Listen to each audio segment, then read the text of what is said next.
tindak pidana narkotika dan tindak pidana psikotropika. Di sini tindak pidana adalah obat yang dapat mempengaruhi mental saat obat yang bekerja pada saraf seseorang yang dapat menimbulkan efek kecanduan. Berdasarkan Undang-Undang Nomor 5 Tahun 1997 Pasal 1, psikotropika adalah zat atau obat baik alami atau sintetik. Berdasarkan Pasal 2 ada 4 golongan.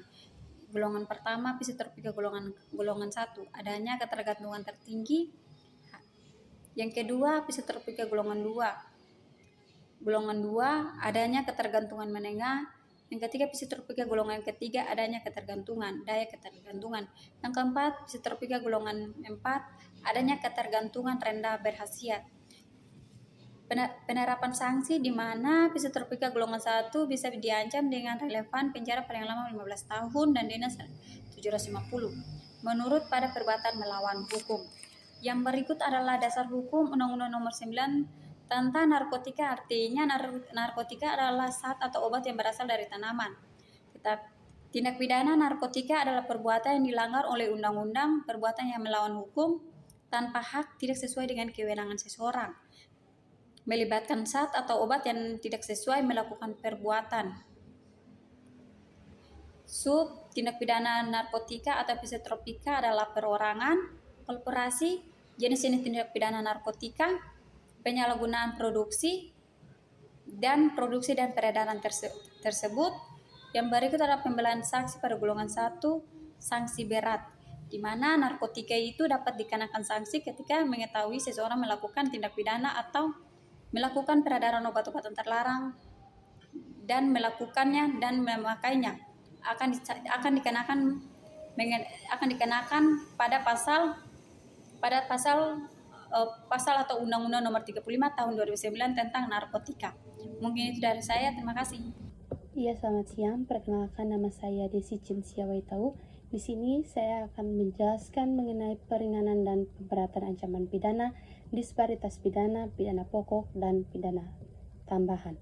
Kita masuk pada pembahasan yang pertama, yaitu mengenai peringanan dan pemberatan ancaman pidana. Peringanan ancaman pidana merupakan proses pengurangan hukum dari ancaman pidana maksimum atau minimum.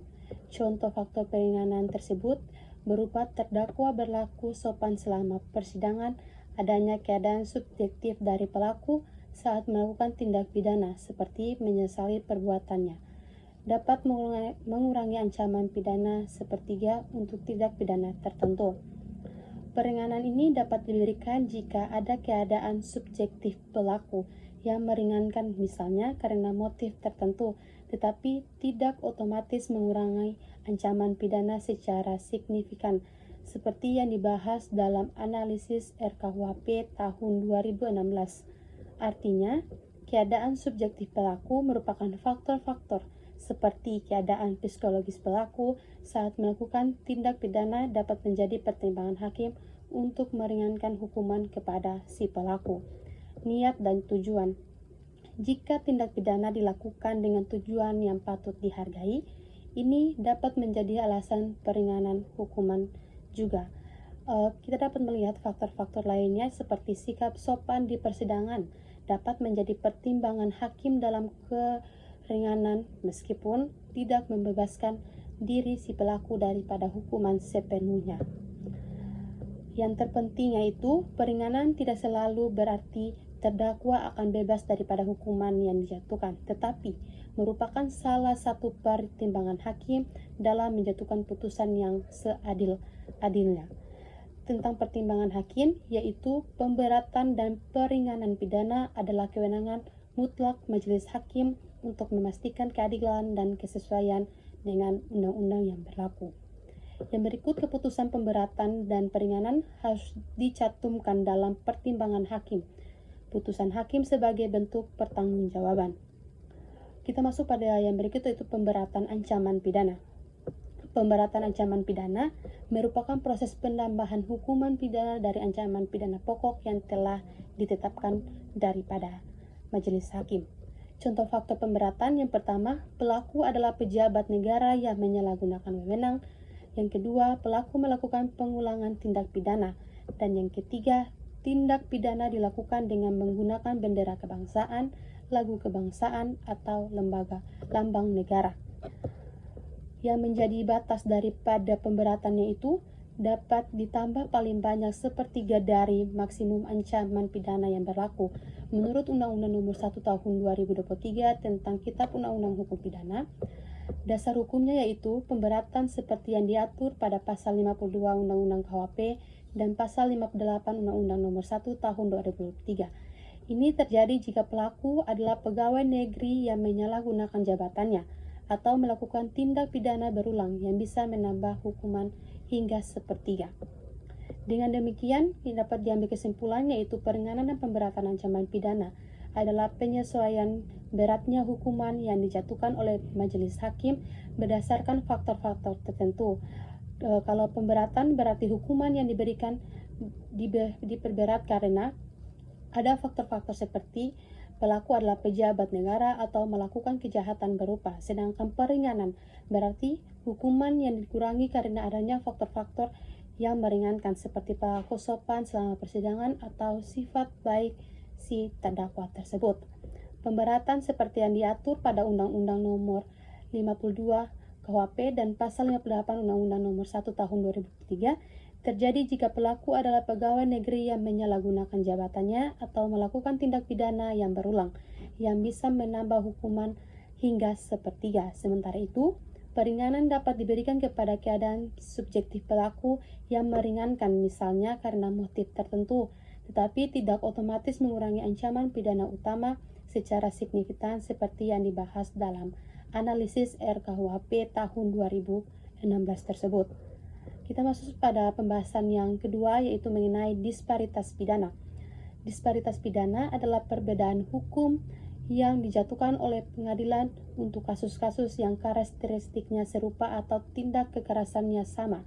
Fenomena ini terjadi karena adanya perbedaan penafsiran hukum, pertimbangan hakim, atau celah dalam peraturan yang memberikan keleluasan kepada hakim untuk menjatuhkan vonis yang berbeda-beda. Penyebab daripada disparitas pidana tersebut, pertama faktor hukum. Ketentuan hukum yang ambigu. Peraturan perundang-undangan terkadang memberikan rentang hukum yang lebar antara minimal dan maksimal hingga memberikan ruang yang lebih luas bagi hakim untuk menentukan sanksi kepada si pelaku. Yang kedua, konsep jurisprudensi. Prinsip bahwa hakim tidak terikat pada putusan hakim sebelumnya atau jurisprudensi ini dapat mendorong perbedaan putusan antara kasus yang serupa tersebut. Yang berikut faktor hakim. Yang pertama, latar belakang personal. Pendidikan, pengalaman, dan pandangan hakim dapat mengaruhi cara mereka memutuskan suatu perkara tersebut. Pertimbangan eksternal yuridis dapat dalam beberapa kasus faktor-faktor yang sangat relevan seperti ras, etnis, atau kelas sosial dapat secara tidak sengaja memengaruhi putusan hakim yang merupakan disparitas yang tidak dapat dipertanggungjawabkan. Yang berikut faktor kasus. Perbedaan kecil dalam faktor hukum meskipun kasus terlihat serupa. Mungkin ada perbedaan detail dalam faktor hukum yang mengurangi keputusan hakim tersebut. Dampak daripada disparitas pidana ini yang pertama, tidak tercapainya rasa keadilan di mana perbedaan hukum bisa saja menimbulkan persepsi negatif dari masyarakat terhadap institusi pengadilan. Yang kedua, ketidakpastian hukum. Disparitas yang tidak beralasan tepat dapat menciptakan ketidakpastian dalam sistem hukum yang berlaku. Yang ketiga, potensi diskriminasi. Jika disparitas didorong oleh faktor-faktor yang relevan, hal ini dapat mengarah pada diskriminasi. Kita masuk pada pembahasan yang terakhir yaitu pidana pokok dan pidana tambahan. Kita akan berbicara mengenai pidana pokok. Pidana pokok adalah hukuman utama yang wajib dijatuhkan kepada pelaku yang terbukti bersalah melakukan tindak pidana. Menurut hukum pidana di Indonesia, pidana pokok terdiri dari pidana mati, pidana penjara, pidana kurungan, pidana denda, dan pidana tutupan. Pidana pokok adalah jenis-jenis hukuman utama yang dapat dijatuhkan berdasarkan undang-undang yang menurut Pasal 65 Undang-Undang Nomor 1 Tahun 2023 atau KUHP baru. Terdiri atas pidana penjara, pidana tutupan, pidana pengawasan, pidana denda, dan pidana kerja sosial. Dalam KUHP baru, Undang-Undang Nomor 1 Tahun 2023, pidana penjara merupakan hukuman yang dijatuhkan untuk jangka waktu tertentu, biasanya untuk tindak pidana kejahatan. Sedangkan hukuman maksimum pidana penjara untuk waktu tertentu tidak boleh melebihi dari 20 tahun, kecuali ada ketentuan khusus atau pemberatan pidana. Hukuman minimum pidana penjara waktu tertentu paling singkat adalah 1 hari, kecuali ditentukan lain oleh undang-undang atau pasal 68 ayat 2 Undang-Undang Nomor 1 Tahun 2023. Pengecualiannya yaitu dalam kondisi tertentu seperti adanya pilihan antara pidana mati dan penjara seumur hidup, atau jika ada pemberatan pidana atas tindak pidana yang diancam 15 tahun penjara. Pidana waktu tertentu dapat dijatuhkan hingga 20 tahun yang dijelaskan dalam pasal 68 ayat 3 Undang-Undang Nomor 1 Tahun 2023. Pidana tutupan, salah satu pidana pokok yang baru diperkenalkan yang memiliki arti khusus yang digunakan dalam kasus tertentu dengan pertimbangan hakim, adalah pidana tutupan merupakan alternatif pidana penjara. Pidana ini dapat dijatuhkan bersama-sama dengan pidana pokok lainnya dan bertujuan untuk memberikan keseimbangan antara perbuatan pelaku dan keadaan pelaku dengan orientasi pemidanaan untuk mengembangkan alternatif selain penjara.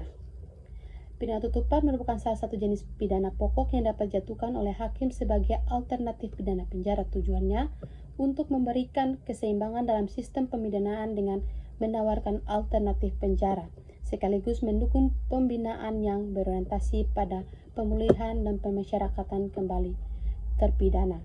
Pertimbangan hakim dalam hal ini, hakim memiliki kebebasan untuk menjatuhkan pidana alternatif ini dengan pertimbangan-pertimbangan khusus sesuai dengan keadaan pelaku dan perbuatan yang dilakukannya. Sedangkan pidana pengawasan, hukuman yang juga baru diperkenalkan dalam KUHP baru sebagai salah satu jenis pidana pokok yang merupakan alternatif bagi pidana penjara untuk tindak pidana ringan. Pidana ini berupa pembinaan yang di luar lembaga atau penjara, mirip dengan pidana bersyarat atau percobaan pidana. Kita masuk pada pidana pengawasan. Pidana pengawasan diatur dalam pasal 65 ayat 1 Undang-Undang Nomor 1 2023 sebagai salah satu dari 5 jenis pidana pokok, yaitu pidana penjara, pidana tutupan, pidana pengawasan, pidana denda, dan pidana kerja sosial. Pidana ini bertujuan untuk membina pelaku di luar lembaga pemasyarakatan atau penjara. Ini merupakan alternatif dari pidana penjara, terutama untuk tindak pidana yang tidak termasuk kategori berat. Yang berikut pidana denda. Hukuman berupa pembayaran sejumlah uang yang jumlahnya ditentukan oleh undang-undang. Penjelasannya tidak terperinci dalam cuplikan, tetapi ini adalah jenis hukuman berupa pembayaran sejumlah uang sebagai konsekuensi dari suatu tindak pidana. Pidana pokok, pidana denda merupakan salah satu dari 2 jenis pidana pokok bersama dengan pidana penjara. Penentu jumlah uang yang harus dibayarkan ditentukan secara spesifik oleh undang-undang untuk setiap jenis tindak pidana yang dilakukan. Contohnya yaitu Undang-Undang Nomor 1 2023 misalnya menetapkan pidana denda kategori 3 untuk penganiayaan, yaitu maksimal 50 juta rupiah. Yang berikut pidana kerja sosial. Pidana pokok baru bertujuan untuk memberikan kontribusi positif kepada masyarakat dan tidak bersifat merendahkan martabat manusia. Dalam Undang-Undang Nomor 1 Tahun 2023 adalah pidana kerja sosial. Pidana ini merupakan salah satu jenis pidana pokok yang diakomodir dalam Kitab Undang-Undang Pidana yang baru. Tujuannya yaitu untuk memberikan kontribusi positif kepada masyarakat tanpa merendahkan martabat manusia. Peraturan yang terkait dengan hal ini yaitu diatur dalam pasal 64 dan 65 ayat 1 Undang-Undang Nomor 1 Tahun 2023. Syaratnya yang dapat dijatuhkan pada terdakwa yang melakukan tindak pidana yang diancam dengan pidana penjara kurang dari 5 tahun. Pengawasan pelaksanaannya dilakukan oleh kejaksaan dan pengadilan yang berwenang.